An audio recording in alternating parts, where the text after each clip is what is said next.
title. And thank you for the recording. So my title is Meaning Making with Artificial Interlocutors and Risks of Language Technology. And I'm hoping for questions at the end, and I'm hoping for a lively discussion. The other thing I want to point out about this slide is that there's a bit.ly link at the bottom, which is to a PDF of my slides. That link will be on the first couple of slides, and then it comes back at the end. And the main reason that I do that is that I want you to have the bibliography. And so the PDF version of the slides includes all of the references. All right, so the very short version of this talk is that we people are remarkably quick to make meaning of language we encounter, and we do that by imagining a mind behind that language. Artificial agents, on the other hand, have at best limited capacity for communicative intent, and some very popular natural language systems have, in fact, none at all. So if we're going to mitigate the risks of language technology, we have to recognize and account for these facts. And what I'm seeing instead in a lot of both research and also especially the work coming out in product development is people taking advantage of these things instead of accounting for them and mitigating them. So for outline, I'm going to start with just people. I'm going to talk about how meaning making happens in human-human conversation, and then move to talking about computers and communicative intent, and then what happens when humans encounter computer-generated text. And I've got this sort of cabinet of horrors of failure modes and risks. And then I have some time to talk about mitigation strategies. So I'm going to start with this cute example that is due to M.A.K. Halliday and then picked up again by Barbara Partee. They both noticed this sign, which you see in the London subway, which says dogs must be carried. And so imagine you've got people who encounter this sign, and this first person with their cute little poodle says, all right, up you go. But we've got another passenger who's got this very large, maybe German shepherd who thinks, oh no. We've got a person without a dog who says, no muddy paws for me. But somebody else who sees the sign and says, no one told me I had to bring a dog. And that ambiguity is what the linguists sit down and think about. And Halliday's version of it was that the interpretation of this sign depends on the intonation that you assign to it. And Barbara Partee observed that truth conditions, that is the truth conditional semantics, actually depends on what's called information structure. So what's the new meaning, the new content versus the given content. And those two things were supposed to be separate. It was supposed to be that you do the semantics first and then pass it on to the pragmatics. So linguists gonna linguist, of course. All right, the bigger point here is that despite what it seems, the meaning is not in the text. So I've got an example coming for you, and I would like you to think about what the sentence means and also what the speaker might mean by uttering this sentence. Here's the sentence. Now, if you happen to be a literate speaker of this language, you can sit back and feel smug. For everybody else, I'm guessing you don't know what this means yet. All right, how about I let you know that that's from Japanese? Did that help? Probably not so much. How about I put some white space in between the tokens? It's a little hard to see, especially if you're not super familiar with this writing system. Probably didn't help too much. All right, I'm going to transliterate now. You might start feeling like you've got a little bit of a sense of at least what it's about, because you might recognize a couple of words in there. How about I translate the content words? This is starting to feel a little bit closer, maybe? All right, now I'm going to translate the function words. And when I'm face to face with people, I'll often see if I can get somebody to give me what they think the sentence means at this point, and they are almost always wrong because the last key thing is actually the grammar of Japanese, which says that postpositions like that than go after their complements. And so this sentence actually means, according to the teacher, girls like Pokemon more than boys do. All right, so all of that sort of adds up to make the point that if we have linguistic knowledge, that is grammatical knowledge and lexical knowledge, we can get from a string, that is from the form of language, to what you might call the standing or conventional meaning. But in fact, that's only the first step. When we are doing meaning making, when we are using language communicatively, we start with the standing meaning. We get that really quickly. And then also very quickly, we bring in common sense, our sense of sort of what's the shared knowledge between us and the utterer of that sentence. And then also something called coherence relations, which is how might that sentence fit into the surrounding discourse. And that gives us something called public commitments. So I'm going to give an example of that down the little dialogue below. Speaker A says, I wonder whether I should take my umbrella. Is it raining? And speaker B says, yes. Now, the only thing that speaker B has literally said is the word yes. But because that yes has to stand in the coherence relation of answer to the question, is it raining? Then B is on record as having publicly said, yes, it is raining. But we go a step further. We take those public commitments and we do further reasoning and we get to what you might call the perlocutionary consequences. That is, what happens in people's understanding of the world and the situation because of what you've said. Um, and so here, A might continue and say, oh, so you think I should take my umbrella? So that's some further reasoning, but B can say, I didn't say that. If A had said, oh, so you do think it's raining, and B tried to say, I didn't say that, that would be incoherent because B had said yes. And given all of the conventions of language, that means B was on record with being publicly committed to it is raining, but B is not publicly committed to should take the umbrella.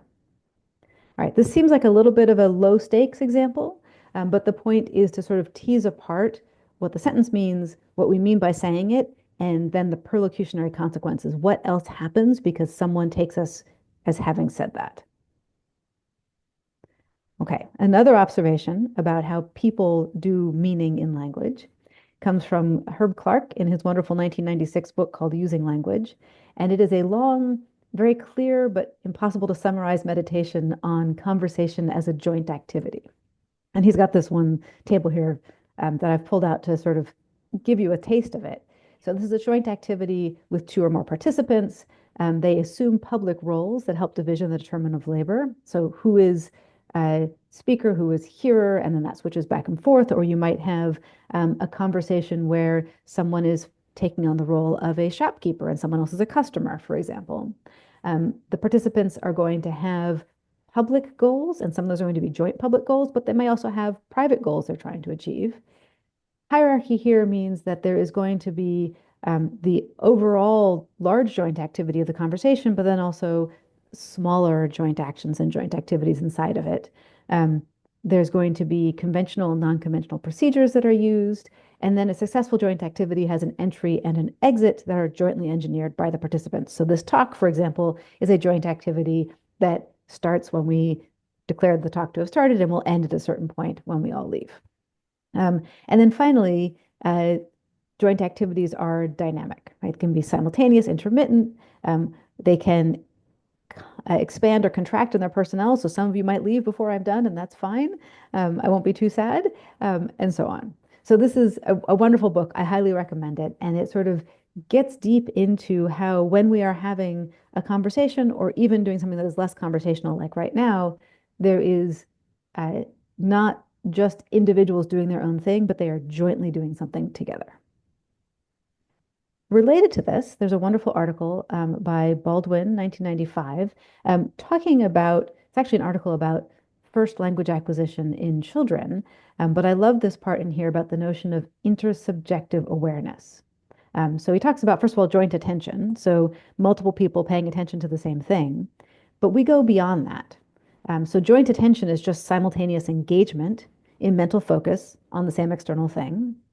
But, and now I'm down to the part highlighted in yellow here, the aspect of intersubjective awareness that accompanies joint attention, the recognition that mental focus on some external thing is shared. That is key. And he says, and of course, it is just this aspect of the joint attention experience, intersubjective awareness, that makes simultaneous engagement with some third party of such social value to us. And then he goes on to say it is because we are aware of simultaneous engagement that we can use it as a springboard for communicative exchange. It is that awareness not only of the other person's attention, but the fact that it's shared is key to us being able to actually communicate. All right, so face-to-face communication is arguably the most basic form of communication. It is what linguists say we're studying all the time, although oftentimes we're actually just looking at text. But we also communicate asynchronously and distantly. So for anybody who's attending this live, we are synchronous. You're listening as I'm talking, but we are distant. I'm here in Seattle. At least some of you are there in Montreal. People are in different places, I'm sure. But then some folks are going to be watching this as a recording. And so you're going to be doing it asynchronously. But we're going to apply the same skills in interpreting, even if we are doing that interpretation asynchronously and distantly. And I looked around in the literature for sort of discussions of this, and one thing comes from actually the literature on the development of reading comprehension, where people find that as children get better at modeling other people's mental states, their reading comprehension improves as well. And so this modeling the mind behind the text is something that we learn to do as we learn to deal with this asynchronous and distant communication. There's also some antecedents in hermeneutics. So Ricoeur, 1973, talking about what to do with these old texts that we are trying to make sense of. And he says, not that we can conceive of a text without an author. Excuse me, the tie between the speaker and the discourse is not abolished, but distended and complicated. And then finally, I want to point out that when we're interpreting texts, there's things that we can't do. And so like right now, since I've said, please hold questions for the end, I'm also not leaving a lot of scope for you to do the confirmation and repair of understandings that we usually do in face-to-face communication. And anybody watching this as a recording obviously doesn't have that. But we're still projecting a model of mind, even though we can't sort of act on it the same way that we do in interpersonal face-to-face communication. Okay, so to summarize this section on meaning making in human-human interaction, communication is a joint activity in which we are using language among other signals to convey and understand communicative intents. And interestingly, we can do this even when we're not co-present with our interlocutors. So moving on to computers. Can computers have communicative intent? Let's start with a non-computer, non-person, that dogs must be carried sign. Does that sign have communicative intent? No, it's just a piece of metal. It doesn't even have any moving parts. It does represent communicative intent, but it represents the communicative intent of a person or group of people. And I see a comment in the chat. I just want to point out that the sort of ideas of theory of mind have been really weaponized against people with autism. And so we need to be careful about how we talk about that. All right, so the sign represents communicative intent, but it's not its own communicative intent. Does a calculator have communicative intent? Well, it can produce answers to different questions, but it's probably still best understood as representing the communicative intent of some group of people. That is, to provide accurate answers given a system of rules that have been programmed into the calculator.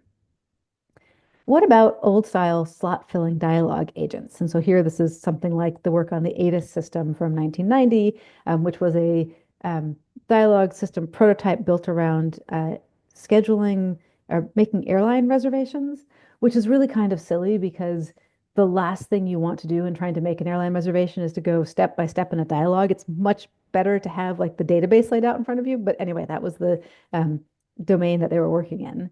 And here you might say that the system had as its intent to elicit information about the parameters of that flight scheduling request that can map to concepts in its database. And it had the programmed intent to provide information about flights from the database matching the parameters of the request. What about conversational chatbots, going back to Eliza? Here, the intent is maybe just output text that is engaging and on topic, but that is tenuous and too far removed from the standing meaning of the text, I think, to really be a communicative intent of that text in the way that makes sense in terms of how people use language. Moving on to public commitments, we might ask if computers can have public commitments. So remember, you have the standing meaning, and then you add to that common sense, knowledge about the shared common ground, and then also coherence relations, and that will get you to public commitments. They're called public commitments because we are on record as having said them. We are public with our commitment to that content. There's this really cool paper by Laskarides and Asher that shows that that's true even if the reasoning involves covert coherence relations. So things that are not things you actually said, but which follow from how you positioned your contribution to the discourse. Now, if a person's public commitments turn out to be false, we say they're either lying or they're misinformed. But I think it's worth asking who or what is accountable for a machine's utterances and the public commitments that we reason about there. Finally, we might ask if computers can recognize communicative intent. So that dogs must be carried sign, clearly not. It's not recognizing anything. What about a calculator? So in a limited sense, yes, it can recognize the communicative intent. I wish to know what this expression evaluates to. The slot filling dialogue systems or virtual assistants, well, yes, they can recognize communicative intents in the sort of limited scope of the range of actions they can take. So similarly, if I say to a virtual assistant now, hey, virtual assistant, turn on the lights, and it's hooked up to the right things in my house so that it can do that, and it does it, I would say it has recognized my communicative intent. It's just got a very small range of those that it can recognize. What about a language model as a chatbot, for example, ChatGPT? I would say no. That is not recognizing communicative intent. Let me back up to that. Sorry, too much animation. So ChatGPT is not recognizing communicative intent. It is dressed up as if it were. But in fact, what it is doing is continuing the prompt with likely next words, regardless of communicative intent. Okay, so Kopp and Kramer in 2021 have this nice paper where they talk about how work on so-called conversational AI has taken a behavioralist turn, basically looking at all conversation as just external observable behaviors. And that fails to model the aspects of human-human interaction that make it a joint activity. That is, it is not modeling either the co-construction of the activity or the mentalizing, where we are tracking each other's point of view. So in sum here, if an artificial agent can only recognize pre-programmed communicative intents, it cannot engage in the fullness of intersubjective joint activities. And when we've got systems outputting ersatz text that seems fluent, they can be very misleading. All right, so now I have to go into this interlude here because frequently I see, but aren't people just stochastic parrots too? People send it to me on Twitter. They send it to me over email. I also see people making it to each other on Twitter. So it'll be things like, how do I know that you aren't just reflecting back patterns of language use? And isn't that just what people do? And I have to say that this argument is inherently dehumanizing. Surely the person who is making that argument perceives their own agency in speaking, and other things that they do. They perceive their own internal life. But asking this question at best casts doubt that their interlocutor has similar agency, i.e., full humanity. And so I don't engage with this argument anymore, but it did lead to a paper that you can read on resisting dehumanization in the age of AI. All right, so where are we now? Talked about meaning making and human-human conversation, talked about computers and communicative intent, and now I'm going to talk about humans and computer-generated text and my cabinet of horrors. But before I get to the cabinet of horrors, I want to share this video with you. This is an old piece of work. This is 80 years old. Heider and Simmel noticed that people attribute personality characteristics to shapes and construct a narrative based only on movements. And if this works, you will get to experience that too. All right, so please enjoy this video. And I will have a chance to rest my voice.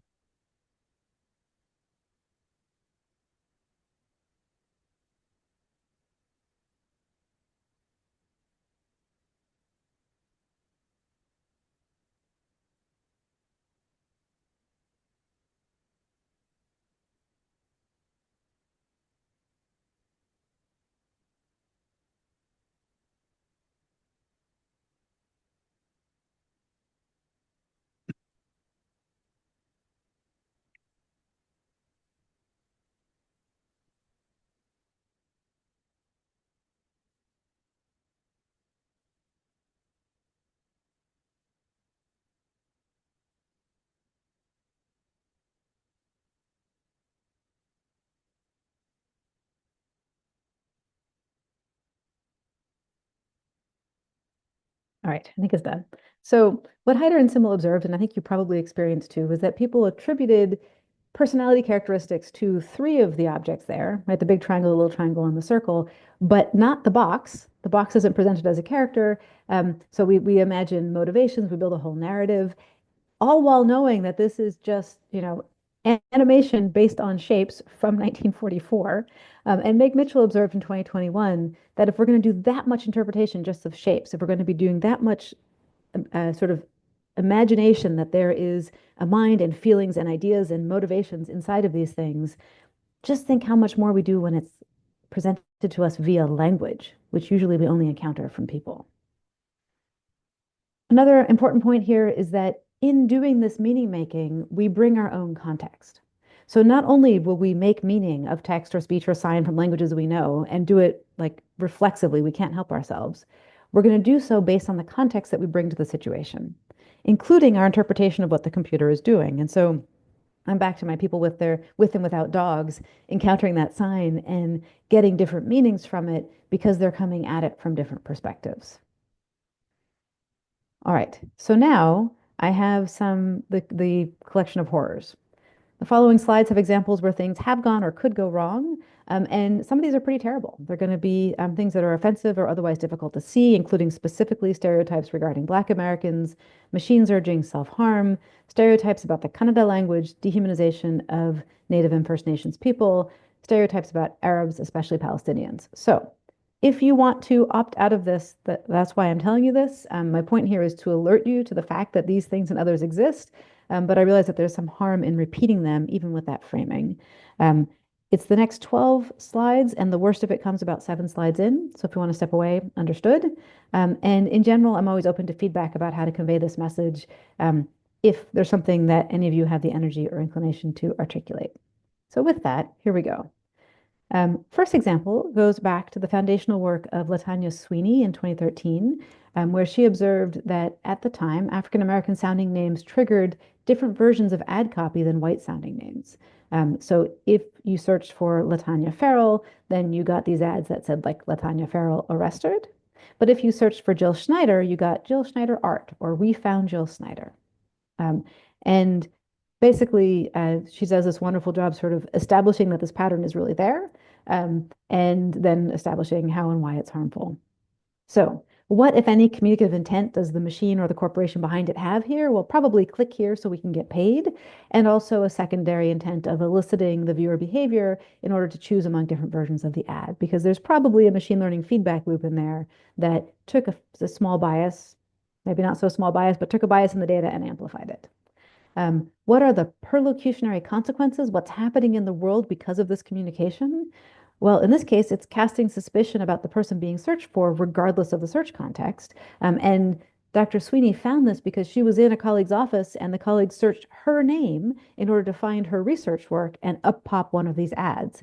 And it's very easy to imagine, okay, you've got a search committee who's looking to hire somebody. So they're searching for their webpage and they're getting this sort of subliminal message that this person maybe was arrested. It's bad. All right, the next collection of examples are about untethered generation. So there was the famous day-long experiment with the chatbot Tay in 2016 that was designed to learn from its interlocutors on Twitter, and people very quickly took hold of that and trained it to parrot back sexist, racist, and otherwise bigoted remarks. Microsoft yanked it within 24 hours. They should have realized this was going to happen. There was, in the relatively early days of GPT-3, someone created a chatbot called Philosopher AI that was then used by a third party to automate responses on Reddit. And it was detected only because it was too prodigious. So it was engaging on sensitive topics like conspiracy theories and suicide. And it was doing so seemingly as a person might. And people only figured it out because there was too many contributions from this one account in too little time. In May of 2023, the US National Eating Disorders Association replaced its helpline with a chatbot that promptly started offering harmful advice and then also had to get yanked. In October of 2023, New York City set up a chatbot for answering legal questions, and it gave out false information like encouraging or telling landlords it was okay to discriminate against renters who needed rental assistance. Up there in Canada, in February of this year, Air Canada had a chatbot on their website that made up a bereavement fare policy. And the person who was trying to use it was then told, oh, no, that's not true. The chatbot said the wrong thing, but your legal system did the right thing. And Air Canada had to honor this policy because it was their website that said it. All right, so here, what, if any, communicative intent does the machine have? These chatbots that are just not set up to actually recognize specific communicative intents and deal with them, but rather just output text that's on topic, is again working towards engagement without commitment to content. Its job is to provide plausible continuation. How does public commitment or accountability function here? Well, with no control over specific content, it's hard for me to imagine why anyone would want to be accountable for it, as Air Canada discovered. I don't know what they did afterwards, though. Thinking about perlocutionary consequences, well, they're varied and drastic, especially in scenarios where the machine is presented as possibly human or even artificial but knowledgeable. All right, my next set of examples, or set example in particular, has to do with search snippets. So in March 2020, right, early days of the pandemic, I was seeking to help an older relative with a medical question and searched for urgent care nurse line on Google. This took me into a really unfortunate confluence of the US's broken healthcare system and the way that Google search was returning snippets out of context. So this was the first set of answers that I got. And basically, this question in March 2020 was, does this person need to go into the hospital where we are afraid they might be exposed to COVID, or can they be treated at home? And so, okay, let's call a nurse line. We can get an answer to that question. And these are the answers that came up. This one says, our nurses can help you decide whether you need to see a doctor. Sounds good. Okay. But that's actually only for enrolled patients of this particular healthcare plan, right? Looked local and friendly to me because, hey, UW-Medicine is the University of Washington, but it was actually only for their patients. Here is something about Medicare, because this older relative actually was on Medicare. But you can also call 1-800-Medicare was not a line for a help nurse. It was a line for benefits questions. What kinds of healthcare can I get paid for? The real answer was here, which did not look like what I was looking for. And, I think of myself as pretty computer savvy, but in this moment, it was late at night. I was stressed. I was worried about this relative. I was not able to navigate this successfully and ended up sending, I think, this first number over here to them to call and having them stay on hold for a pointless hour. All right. So what, if any, communicative intent does the machine have? Well, provide a string which answers a user's question by highlighting the most relevant snippet. So this is not generated text. This is extracting something from the underlying web page, but putting it in context as an answer to that question or that query. Who's publicly committed to the message? Well, the underlying text with its full context was the University of Washington Medicine Uniform Medical Plan authors. But the coherence relation of answer, this snippet answers your question, that's on Google. Perlocutionary consequences, well, here it was wasted time on hold with the wrong service. And I also want to point out that the use of pronouns here, there's a bunch of second person stuff where it seems to be talking to me. So I'm interpreting this as this is my situation. Now, of course, UW-Medicine has put this up on their webpage for people who are seeking out UW-Medicine in particular to go read. And so they are talking to a particular you, but Google sort of took that out of context and put it into my context so that I thought I was the you. All right, the next ones are incorrect answers now presented authoritatively. So this is, previously it was sort of the context got things wrong. Here the answer is just wrong. So for a while, if you typed in, when did people come to America? You got this search snippet out referring to the first European settlers in North America. If at the same time you searched, when did humans come to America? You got a very different answer. Neither of these answers actually reflect a perspective I've frequently heard from Indigenous people about since time immemorial. So there's that as well. But let's talk again about the usual questions. So what, if any, communicative intent does the machine have? Well, to provide an answer to the user's question from the linked document, pulling out the most relevant snippet. Who's publicly committed to the message? Well, the underlying text with its full context was the U.S. Library of Congress. There's some problems with that underlying web page.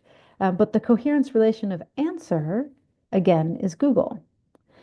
Perlocutionary consequences, I think we should think about what the searcher might learn from this answer, considering especially native and non-native children in the US, or if you had an analogous situation in Canada, First Nations and non-First Nations children. Another type of problem is when the question itself is ill-formed.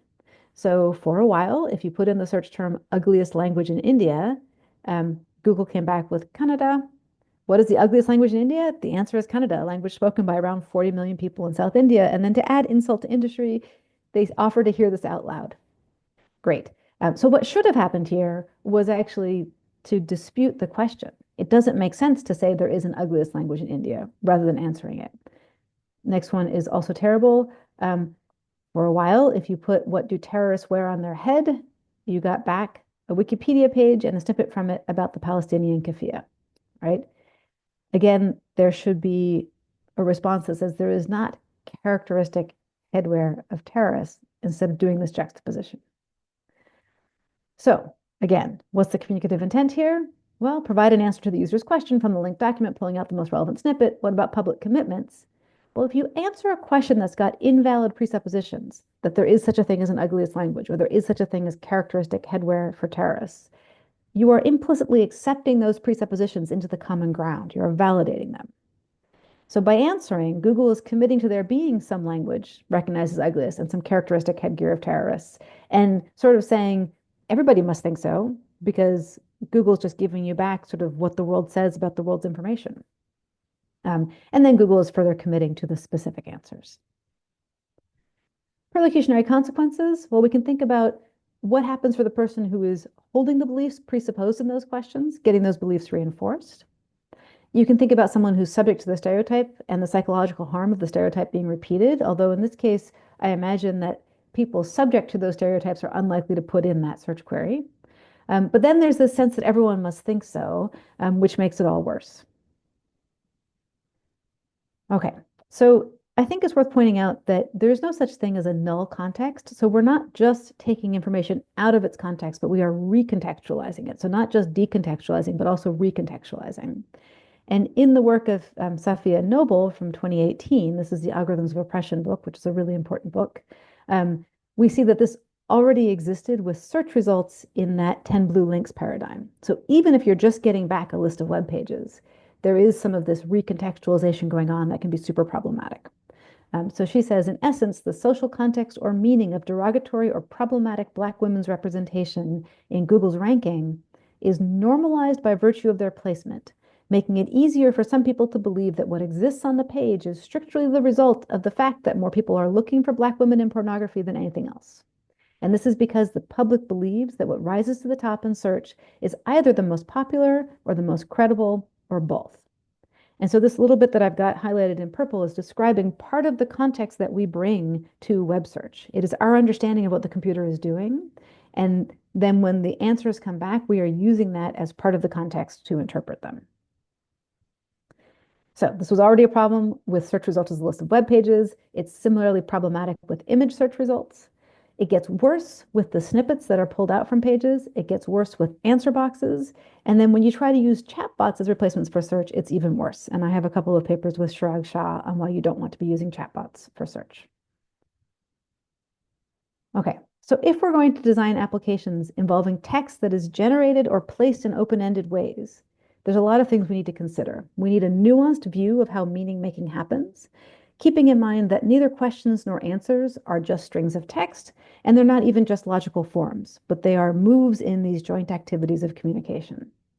Also, people will interpret strings in languages they know. We really can't help ourselves, and we're going to do it by building a model of mind of a person or entity or group behind the text. We're going to do it using the context that the string appears in, and we're going to do it using the context that we bring to the interaction. All right, so what else should we be considering? We need to think about who's going to be encountering and interpreting the text. So we should be thinking about many different kinds of people and many different kinds of experiences. And here I'm drawing on the work of Batya Friedman and David Hendry in value-sensitive design. So we should think about children. We should think about people with strong prejudices. We should think about people who are subject to the stereotypes at hand. We should think about people with limited understanding of the fallibility of computers, or even people who generally understand that but are tired or stressed or busy or for whatever reason not paying much attention. We also need to think about accountability. Who is accountable for what is said? So when, if ever, is untethered generation appropriate? Who will people encountering the text attribute it to? When should an organization be comfortable with untethered or even partially guided natural language generation being done in its name? What about cases where people unleash bots without an obvious responsible operator or even without transparency that it's a bot? Another thing that we should be thinking about is curating our training data.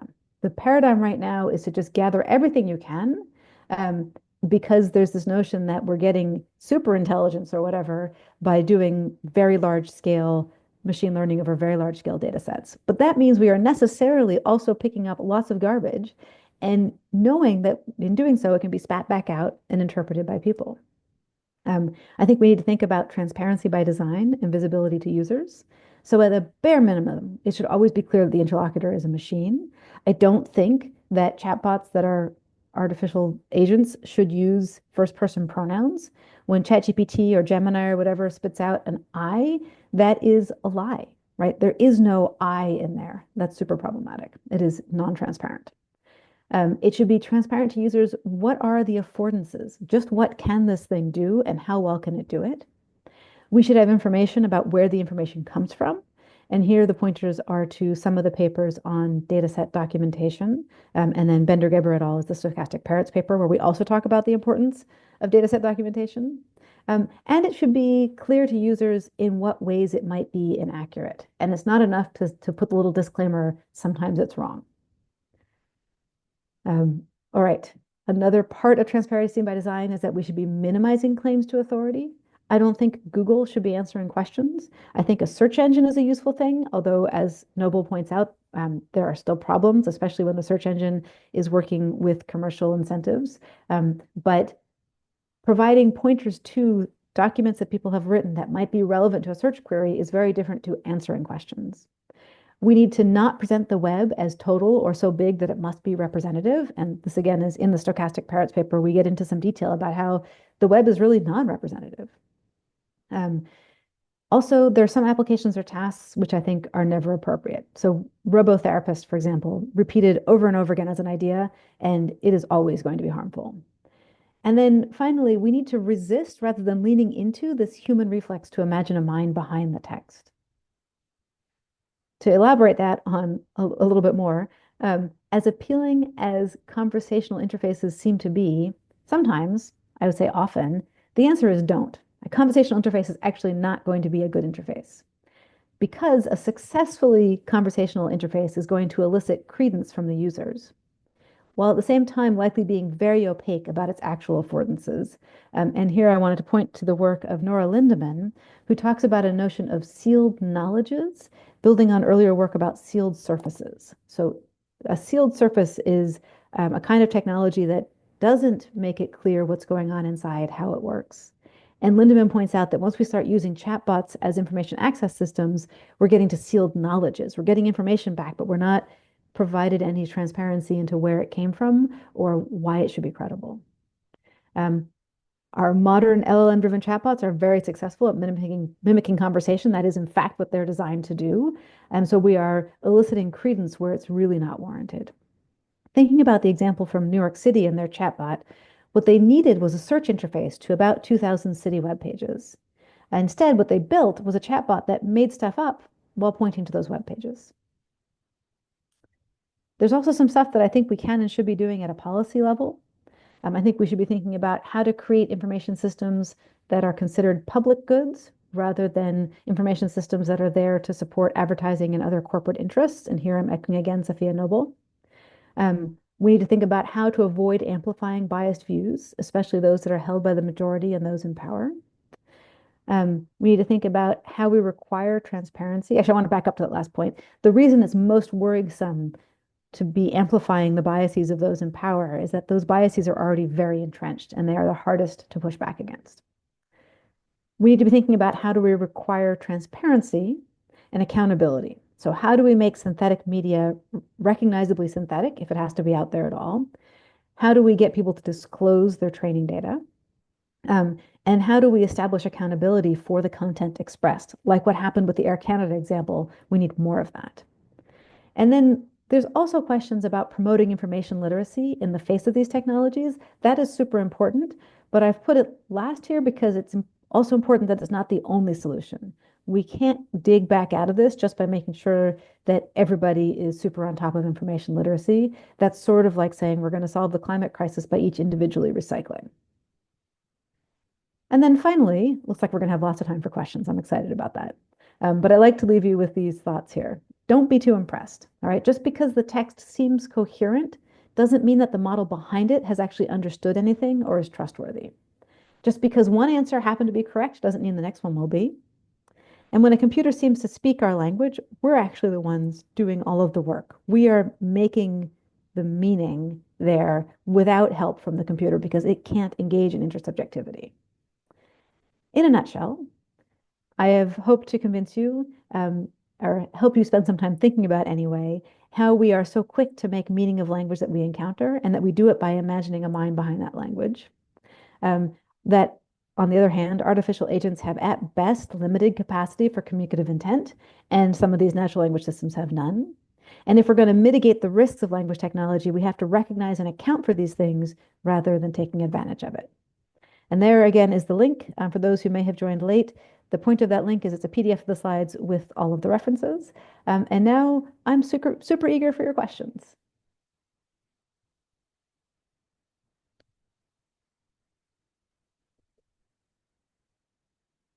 Sorry, my microphone was off. Thank you very much for that extremely reflection-provoking talk. I'll take the chairman's prerogative to ask some of the first questions. Please, if you have questions, use the raise hand option and I'll immediately give back priority to you, but I just want to keep this rolling. There are probably N different ways to use chatbots and computer information sources, but one of them is particularly close to the heart of academics and scientists who want to use it not in order to find something out about products, not in order to get medical information for the relatives, not in order to find out social statistics about quality of languages and quality of people, but they're pursuing what they think anyway is scientific, intellectual, academic goals. They don't make the mistake. I think this is fairly true. They don't make the mistake of assuming that ChatGPT understands anything. I personally adopted the technique of treating it a little bit like as a person, but only because I'm aware of the fact that if I don't, other stuff, nasty stuff might prevail. So I'm not subject to the theory of mind error. I speak English, so I speak language. So I have the same perlocution error. I can't remember all of the words that you used. I have them all, but I suspend them when I'm using this tool. Am I in any sort of risk? I think it depends on what you're using it for. Personally, I make a habit of not consuming synthetic media. I think that there is applications of modeling the distribution of word forms and text that might be useful. But I think that if you want to do that in any way scientifically, it has to be done over a known data set. So if you are asking questions where what you're really interested in is what are the patterns that's in the data underlying ChatGPT, I have to say, well, why do you care about that data set if you don't know what that data set is? I take ChatGPT's data set to be the big gulp that it did in the early 2000s and continues now with fervor to do. So basically swallowing everything it can swallow. And that's all that's involved. I mean, it's not, I don't think it is favoring any particular data set for me. The only thing that it's doing, as you said, is following the next word, heuristic.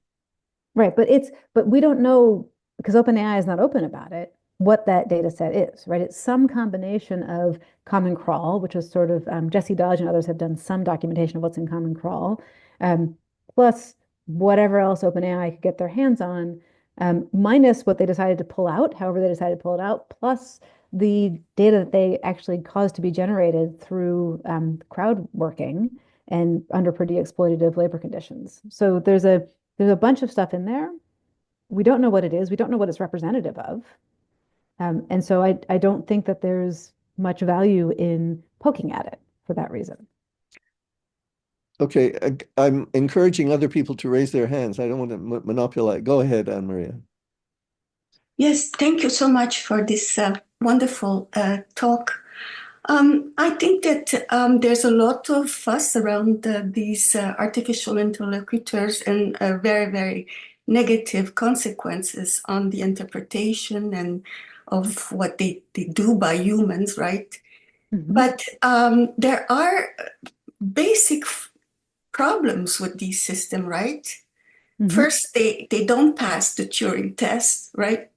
You know, the competence of these machines is distinct from our competence in language. You do distinguish very much this kind of artificial system from humans. Then another thing is they cannot lie, right? They don't realize that they're saying something that is not true. You know, it's like that's, you know, truth is like part of some semantic level, right? So they don't have access to being able to, when they give you an answer, there's no step in the computation, whether, you know, some kind of relation to truth is brought about. And then, of course, they don't have the human competence, right, for language, right?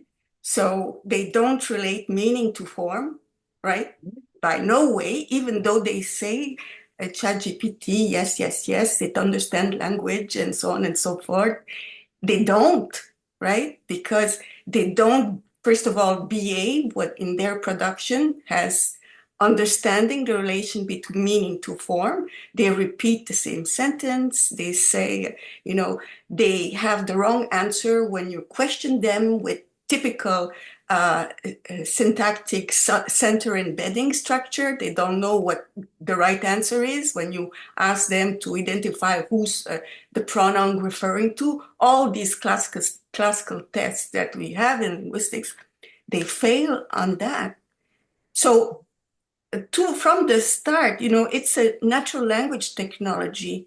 It should take seriously a scientific approach to language, first of all, right? And build bottom up, right? Or top bottom, whatever. It's not a scientific approach to interaction, to human language interaction, more so with, you know, the semantic and the negative consequence of what it has.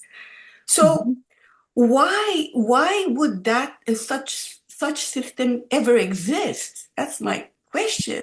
You know, from some kind of a linguist perspective, why should it? You know, there's many answers.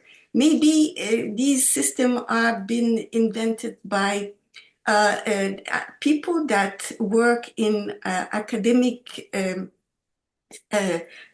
settings which are not linguists, right? Universities are silos, and sometimes, you know, you learn things in a silo and you do things like you do probabilistic distribution over sequences of words because that's what you have in, you know, computer science, modern graph statistic and probability, you know, which is so I think you've given the content.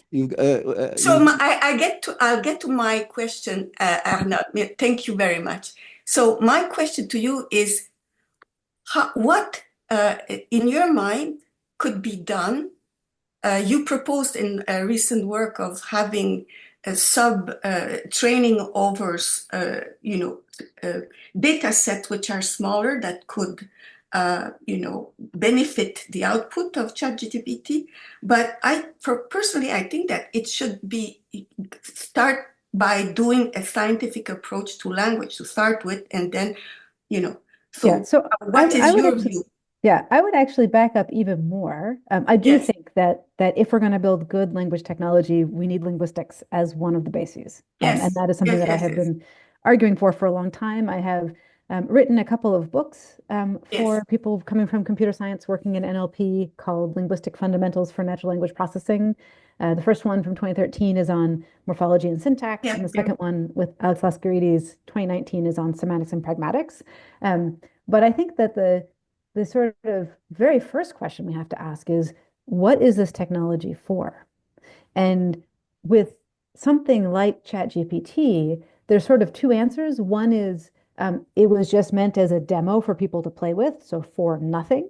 And the other answer is it's supposed to be an everything machine. It's for everything. But as Timnit Gebru points out, that's terrible engineering. You start in an engineering project with saying, okay, here's what I'm making, here's the specifications, here's how I'm going to know how well it works, and then you build the thing. And so with any language technology, we should be saying, okay, what's this for? And I want to point out that I have never proposed using smaller data sets to make a better ChatGPT. I think ChatGPT is completely pointless. The stochastic parrots paper predates ChatGPT, right? It was written in late 2020, published in early 2021.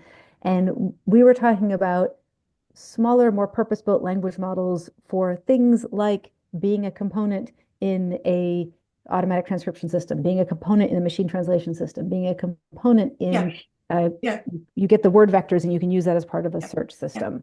So that's where we were talking about more curated data sets, not chatbots. Sorry that I said what I had in mind to say. Yeah. Sorry. Yeah. And then the other thing I wanted to say in reaction to your contribution there is that I think the problem with ChatGPT is that it does pass the Turing test. And that's really a problem with the Turing test, right? So if you go back to Alan Turing's 1950 paper, he doesn't say this is a test for intelligence. He says, trying to answer the question, can machines think, is impossible because we would have to define machine and we would have to define think. So instead, let's do this other thing that is kind of nearby, right? And because we're focused on basically fooling people, and that gets sort of presented as a test for artificial intelligence, and artificial intelligence gets presented as just an unmitigated good, something we want to build, then there's these incentives to fool people, which is, again, bad engineering. Just to say. Just to point to that, Andrea Moro and other people are sustained that it doesn't pass the Turing test, but maybe it's an interpretation of what it's the purpose of that test. So anyway, the main point is, is there. So yeah. Thank you. Thank you. Thank you. Next question is from Alexandre. Go ahead. Thank you. Thank you, Professor Bennett, for the valuable presentation. I'd like to share an experience I had and hear your thoughts on it. Last year, while supporting students in a high school special education program, I used ChatGPT with students facing severe learning challenges. And these students who couldn't even write a simple text were able to create stories and are now considering local publications. Afterwards, I've noticed an improvement in both self-confidence and also classroom attendance, which is phenomenal. And given your work on resisting dehumanization in the age of AI, do you think that in some cases, like education, these technologies could actually help empower and humanize marginalized students? And also in climbing toward NLU, you talk about AI's lack of real understanding. Well, do you think AI's feedback can still help students learn and grow, even without true comprehension? And finally, on the dangers of stochastic parrots, you discuss the ethical risk of AI. So given the success I've seen with the students, how do you think these risks should be considered in contexts where AI has the potential to greatly benefit students who otherwise struggle? Thank you. Thank you.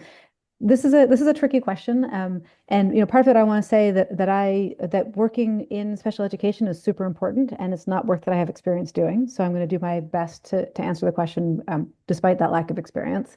I think that the first thing I also want to say is that Stochastic Parrots is not a paper about AI. It's a paper about language models. We don't think of language models as a form of AI, and that has in the years since, people have started calling large language models AI, largely because OpenAI wants to call them that. But that's not where that paper is coming from. We are certainly talking about ethical risks of this technology. If you talk about ChatGPT in an education context, one enormous risk is that it looks like it is providing information to students. And I don't think that's the use case you were talking about, but in presenting it to students, I think it is especially important to say this is not a way to get answers to questions. It sounds like your use case was students were using it to write stories, and that provided a sense of accomplishment, and it was a rewarding experience, and so it helped the students become more engaged in education. I guess what I'm worried about there, this is a really important goal, right? Having students be more engaged in class, especially students who have been marginalized in the education system, is huge. But usually when I see large language models being put in as a solution for something, especially large language models extruding synthetic text, I want to look for what other possible solutions are there given the problem.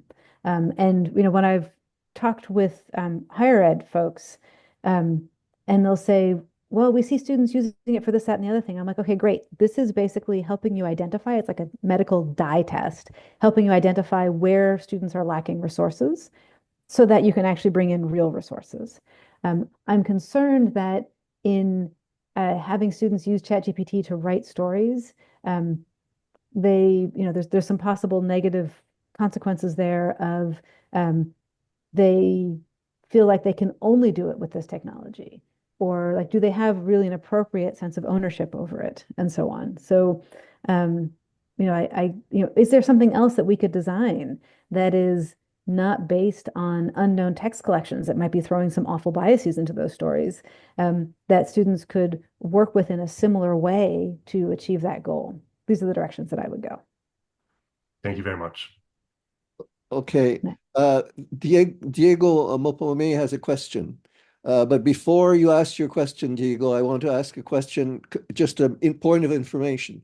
You said, I can't quote you because I don't have the tape in front of me, but you said something about there being useless. Okay. Did you mean useless for language studies that are large language models that are trying to study the nature of language, in which case one could partially agree with you. But if you're saying that they're useless, then that's empirically as false as it could possibly be. Students all over the planet are using them to write code that they couldn't have written otherwise. They're not in danger of social biases. They're just using it. Okay, so I think we should, what I say is useless is synthetic text extruding machines. If you want to talk about code completion, that's a separate task. I still think that something like the way Copilot and whatnot are built is not actually a good way of going about it. But I can see the use case for code completion and sort of aiding in mapping from a description of a problem into code. All kinds of risks there that we can also talk about. What I see no use cases for, no positive use cases for, is synthetic text. Okay, Diego, your turn. Thank you.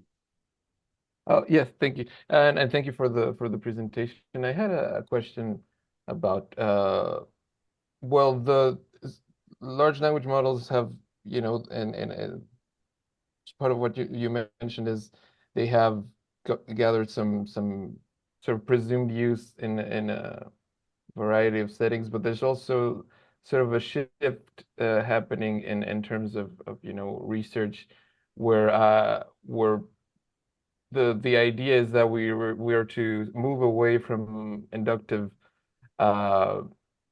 biases and just sort of try to wrangle the so-called emergent behavior that you might observe in language models. So I wanted to gather your thoughts on that. Is that is the emergent behavior idea sort of like a mirage in the sense that you can't hope to. I guess my question is, is it feasible to just think in this way, in the sense of we just have to look for the right things given the what behaviors they might exhibit, or we have to stick with trying to keep inductive biases in our approaches. I guess that's sort of what's implied by staying true to smaller language models. So I just wanted to know your thoughts on that. Yeah. Can you give me an example of the kind of emergent behavior you're interested in? Well, there's a sense in things coming out of Mila, for example, about that the approaches. I attended a talk by Irina Risch, and her basically the takeaway was that it doesn't really matter what approach you take. It's just you just have to, if as soon as the data set and the model gets large enough, it's going to learn things on its own. It's sort of the idea, and that these what's more interesting is trying to capture or wrangle these behaviors. I don't have a concrete example, sorry, rather than trying to inject prior beliefs into the structure of the model. So I think it comes down to task tech fit. So when people talk about emergent behavior, I find that discourse very frustrating because they're usually talking about models where the data set is unknown and they're saying, look, it has this information in it that it can't possibly have. Well, how do we know what it can't possibly have in its data set if the data set is unknown, right? Yeah. So basically discussions of emergent behavior are ascientific without a thorough accounting of what's in the training data and thorough details about the training regime.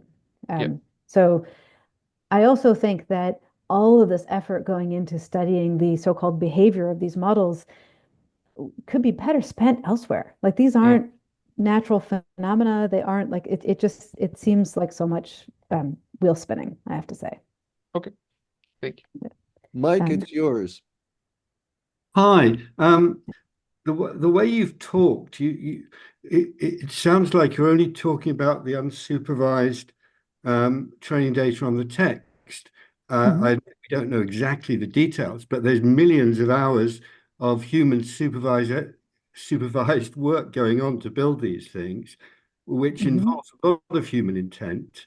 Could you? It's difficult to know because they don't reveal exactly what they're doing. But how does that? Are you talking about the reinforcement learning from human feedback step? Yeah. So, I think that is still best understood as basically shaping the probabilities in terms of likely next words, right? So now it's no longer what's a likely next word given the training corpus, but what's a likely next word given the training corpus sort of merged with or averaged with what choice of next word is likely to get a high score in the reinforcement learning step. So it is, yes, it's kind of supervision, but it's still not supervision over the tasks that someone might be trying to apply this model for. And so this comes back to what I think Anna Maria and I were discussing earlier about how do you design technology for a specific task. Machine learning is a valuable and viable approach to things. If you're talking about, okay, here's a data set that represents the task, we can apply different machine learning techniques to do that thing, and then evaluate how well it worked. So there's a nice close match. Right, but they must be supervising the tasks. I mean, all the question answering, the code generation. I mean, all these things, they are, I don't know, we don't know the details of it unless you're working in the companies, but they are making them task specific by the supervisor. They're giving I think that the code generation thing is arguably a supervised training setup because the training data must include, English or other language description and then some computer code. But why in the world would we use technology where we don't know, like how it's been evaluated? Like it's like it doesn't make sense, and I don't understand why the OpenAIs of the world sort of get a pass on this when those building bridges or creating electrical components, they've got to hold up to certain standards and be evaluated within specific parameters, and then you can go check that information. So. Okay. Drew, do you want to make an intervention? Drew Cranford? It's tricky to do this to somebody. Mike, did you have something else to say there? Well, I mean, it's interesting because, OpenAI's argument right from the beginning was, okay, we want to be open about it. We want to see what people do with it. And then, of course, it's all changed now. It's about how you can make money from it. But originally, I think one of the arguments was, this is interesting. Let's experiment with it. Let's see what people do with it. Let's see if it's useful. And it has gone away from that. It's now, who can make the most money out of it, who can get there first. Yeah, I mean, in terms of lying, it's quite interesting. I mean, I had some fun with it, trying to get it to, because people were talking about being retrieving. So I asked it to, could it retrieve some text from a page of a story, and I know it couldn't because the way it works. But it then started saying to me, well, no, it's copyright. And I said, well, okay, Jane Austen's not copyright. Can you give me the first page of of this? Or what's the sentence after this? And it made one up. And then eventually, it said, all right, you caught me, I was lying, sorry, So it's been trained to please people, And so I agree there are lots of dangers because the way they're reinforcement learning it to be a friend and a chat to you. But of course, as other people have said, people who know that it's what it's doing and are experts are using it to do things quicker. I think the danger is the people who aren't experts and don't know what it's doing. Yeah, so the people who are experts and know what it's doing are using it to do it quicker are also still incurring all the environmental costs, and they are still, taking advantage of something that was built with terrible data theft and labor exploitation. And I think that many people might, if you're the sort of person who chooses what chocolate you buy based on information about which chocolate companies do and don't exploit child labor, you might have similar thoughts about ChatGPT. Like it's sort of presented as this normal thing in the world that everybody should just use, and I really think we shouldn't be normalizing it. Yes. I see that Tawfiq has a question but can't do the raise hand thing. Okay, go ahead, Tawfiq. Hello everyone. Thank you for the presentation. Thank you also for the insight from the presentation. I wonder whether there are experiments, your own experiments or others' experiments that shows the mistakes of ChatGPT when it's about specific domain and sensitive domain like health. Because for me, as I would say a machine learning engineer, I have already deployed ChatGPT and it provides a lot of errors. And when I fine-tune ChatGPT for a specific downstream task, it shows a high accuracy without any problem. I can say also that the mistakes that ChatGPT may provide, it's similar when you have an employee and which has not been trained very well. Probably he will provide wrong answers to people, whether in the legal field or health, etc., etc. So I'm saying that what you're bringing up as insights need experiments exactly, so we can make a conclusion about what you have raised. That's all. Thank you. Yeah. So I find this rhetorical move of saying, well, people make mistakes too, actually really problematic and dehumanizing. I think that if a person makes a mistake, then we have a clear sense of accountability and what's needed. If a machine outputs an error, and we say that's like a person making a mistake, then we are displacing accountability from the people who chose to set up the machine, the people who chose to run the machine, to the machine itself. And that's a problem. I think that, if you find that taking a large language model and then fine-tuning it on a specific task gives you a better system for that specific task than building something that's just directly trained for that, I think it's worth looking at how exactly those benefits are coming about and how you can get them through a less exploitative fashion. You probably don't need a large language model trained on everything that ChatGPT is trained on with its reinforcement learning step in there to do better code generation, right? There's probably much more efficient ways of getting to that based on a purpose-built, curated data set. And it might be that if you're doing, text to code, then having richer vector space representations of the words in the text is helpful. And so that's why the larger language model helps. But like working that out and sort of building it on purpose rather than taking the enormous and destructive thing and then saying, see, it's good because I can fine tune it for this use case. There's better ways to go about that. And as far as like doing experiments to see where ChatGPT is wrong, I don't need to do that because I know based on how large language models work that if they're right by accident. And there's going to be better ways to go about it. Okay, thank you.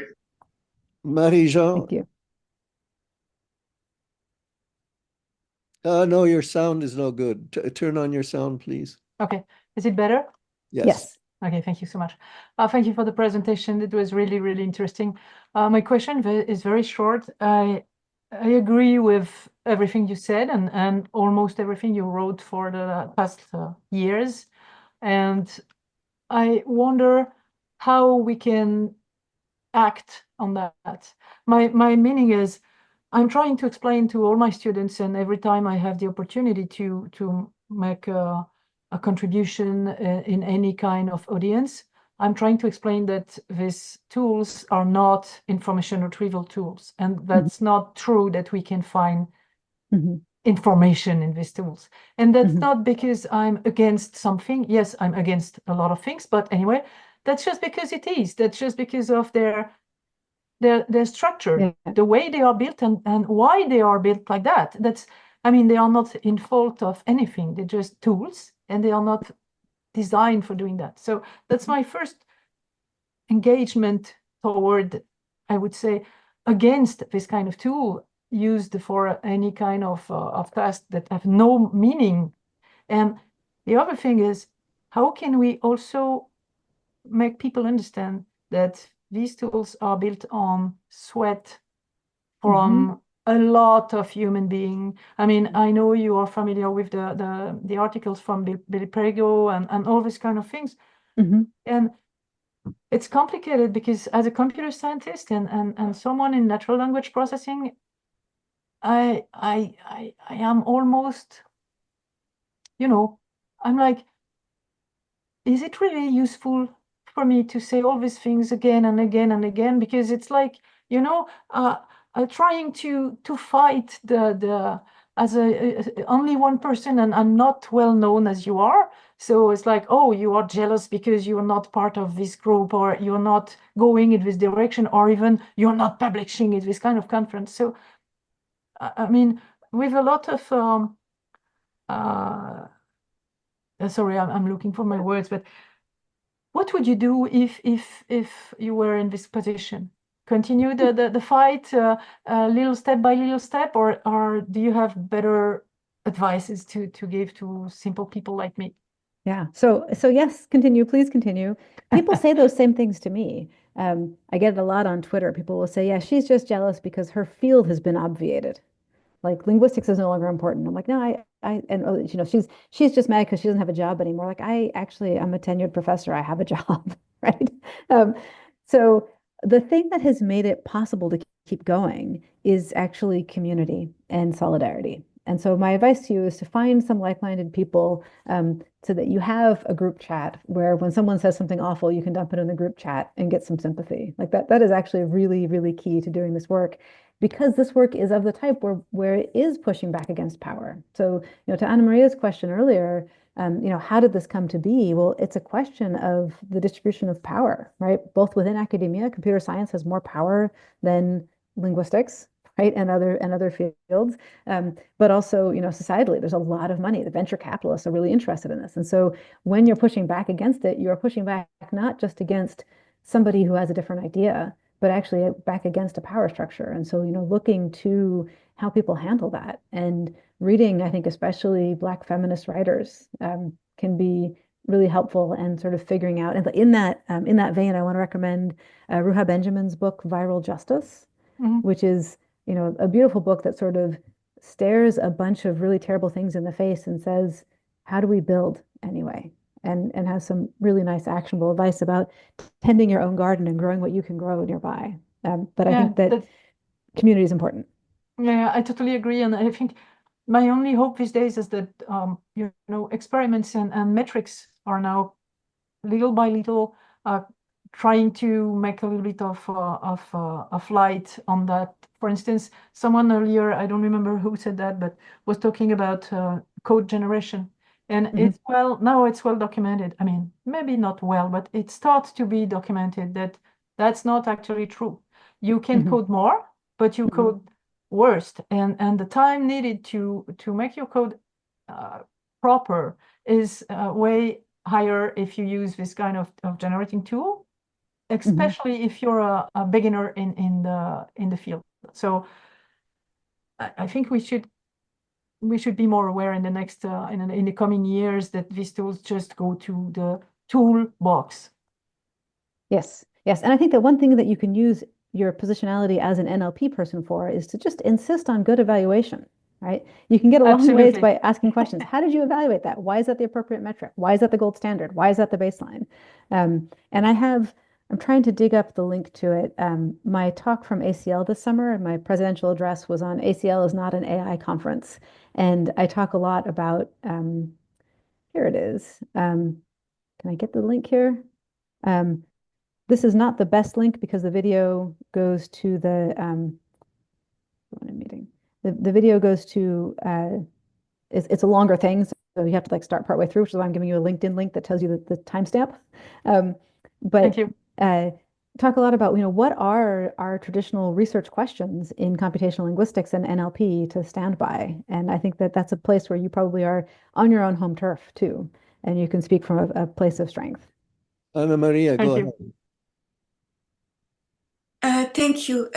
I was thinking to say the following, and I will say it because it's like a bit of outside of but there's a famous linguist, not only linguist, but activist. Some years ago, he proposed a theory of formal grammar and related automata. So if it's possible to pursue a more deterministic approach to natural language processing and show somehow that the capacity of this system is very strong, maybe it's one way to provide an alternative and create a question answering system based on what we know until today of what are the formal properties of languages, adding to the system and doing it from the bottom up. So that's, and then on top, it has to be shown to be useful, right? ChatGPT says, oh, it's very good, it's useful. I can find my next flight to, I don't know, Beijing, and I can do this and I can do that. People are actually searching flights on ChatGPT? Maybe, I don't know. Is there a limit to what it can do? I mean, you can ask him, you can ask him a wide variety of questions, right? Yeah. That would only work if it were actually connected to airline booking services. But maybe it will be. Maybe it will be, but yeah. So, I mean, my original work, and I still do this, is grammar engineering. Right? Building implemented grammars. It requires a framework that's got some precision to it. Yes. And part of the issue is that the way that machine learning took over our field, even before the deep learning stuff, basically shaped all of the evaluation towards tasks that work well for machine learning. And so I think we have some work to do for rules-based systems that come up with tasks that showcase where precision is really important and where it's okay to say, I don't have the answer to that. But also, even in a rules-based framework, we're still going to want machine learning, right? I had a job doing grammar engineering for Japanese in 2001, 2002. And that was great, like building up a grammar for Japanese that mapped from surface strings to minimal recursion semantics at a company called YY Technologies.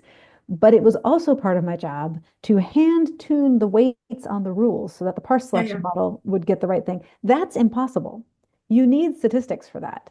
And so then you can do grammar derived tree banks and get a tree bank and a parse selection model that works with the grammar and so on. There's solutions now. But I think we do need hybrid approaches, but those hybrid approaches need to be grounded in an understanding of what's going on. Yeah, just a comment on that. There's Charles Yang, he has this book, The Infinite Gift. It shows that it provides evidence that there is a little semantics in language acquisition by the child at the very early stage. Of course. And, I think that there should be also a small part of, what we do by statistical methods that is incorporated. And you need to do that depending on the application of the system you want to do. If you want to predict, I don't know, stock price. Of course, you have to you introduce statistical probability and things like that, of course. But certainly a part of the models of the future, which is in fact what we got from the past, is introducing these deterministic inferences, so to speak, not to use the term rule, which is a bad word, right, in computer science, right? So that's, yeah. It's a good word in linguistics, though. Yes, it's still. Yeah. Okay, we're coming to the end of our time, but I wanted to check whether there are any people who are having trouble expressing that they want to talk. One of the ways you can do it without raising the hand if you're in a mobile device is just to turn on your audio, and then you can ask your question. We don't stand on ceremony before we end. Are there any last words? If not, I want to thank Emily for coming all the way to Montreal like this, and for a very stimulating and informative talk. It elicited disagreements, as it invariably does. I don't think you heard a disagreement that you haven't heard before here, but it's very fruitful, and thank you ever so much. Thank you for hosting me, and thank you everyone for your attention. And please, if you want the references, they're there. That URL has been sitting there this whole time. You can grab the slides. Very good. So with that, I declare this session over, and we end the recording. The recording will be available on various websites. Is that all right with you, by the way, Emily? Yes, that's fine. It'll be available on various websites, which I'll advertise later.